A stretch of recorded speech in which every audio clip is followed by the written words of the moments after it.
Despite being involved in the fifth-generation fighter aircraft, T-50, FGFA, joint program with Russia, India is developing a next-generation fighter of its own, the Advanced Multi-Role Combat Aircraft, AMCA. The Indian Defence Ministry's Defence Research and Development Organisation, DRDO, showed a large-scale model of the MCA at Aero India 2015 in February, in Bangalore. The aerodynamic shape has been considerably refined in comparison to an earlier model exhibited at Aero India 2013, and even more so when compared to a model for wind tunnel testing shown at Aero India 2011, at which time it was MCA without being advanced. This provides evidence that MCA program is being developed in parallel with FGFA. DRDO's Aeronautical Development Establishment is leading their MCA program. Addressing the next-generation fighter issue, the Indian Air Force Chief of Staff declined to compare the MCA program and FGFA, but insisted that homegrown projects shall be continued, especially in the area of mission equipment and fighter engines, since nobody will give us these technologies. Indian Air Force Chief of Staff also spoke in support of the light combat aircraft Tejas, despite the continuing slow progress of this indigenous fighter project, which has been delayed by some 20 years. He said that Tejas would attain initial operational clearance, IOC, at the end of this year and would be through final operational clearance in 2016.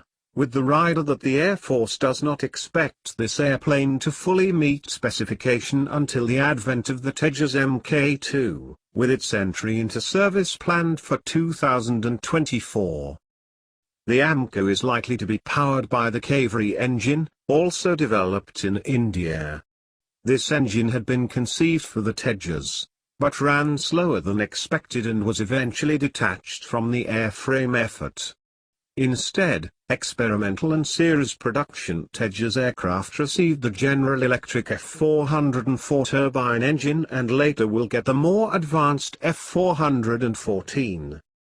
The very fact that India continues with the MCA program is an indication that New Delhi has some concerns about the FGFA. Indian Air Force Chief of Staff hinted that because of India's late decision to join the Russian project, the FGFA is difficult to arrange as a 50-50 program with Russia, as the baseline airframe is too advanced for that. There are also some other fears, such as maturity of the Russian technology in certain spheres. In particular, the prototypes constructed so far feature extensive use of metal in their airframes, reflecting the gaps and shortcomings in the modern composite technology available to Sukhoi. At the same time, the homegrown Tejas has a 43% share of composites in its airframe. Official information on their MCA program at Aero India 2015 was limited to a one-page leaflet with 3 views and key marketing terms, such as net-centric warfare, vehicle management, including weapons, data fusion, decision aids, integrated modular avionics, internal carriage of weapons, signature control with sharpening for low observability, ASA radar, IR search and track, supersonic persistence, high-speed weapon release and thrust vectoring. It was stated that the aircraft would be able to swing rolls variously between long, short-range and air-to-air/ground strike. According to press reports, scientists there, MCA program, development effort. Some observers have suggested that, unlike the FGFA, the MCA program, primary role will be multi-role and ground attack, and so it will be a direct replacement to the MiG-27M, MiG-29 and the Jaguar.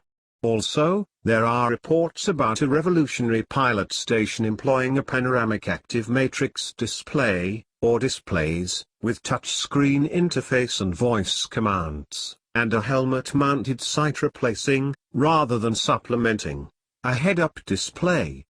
India will get the FGFA and Advanced Multi-Role Combat Aircraft, AMCA, before 2025.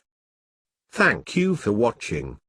Please like, comment, and subscribe.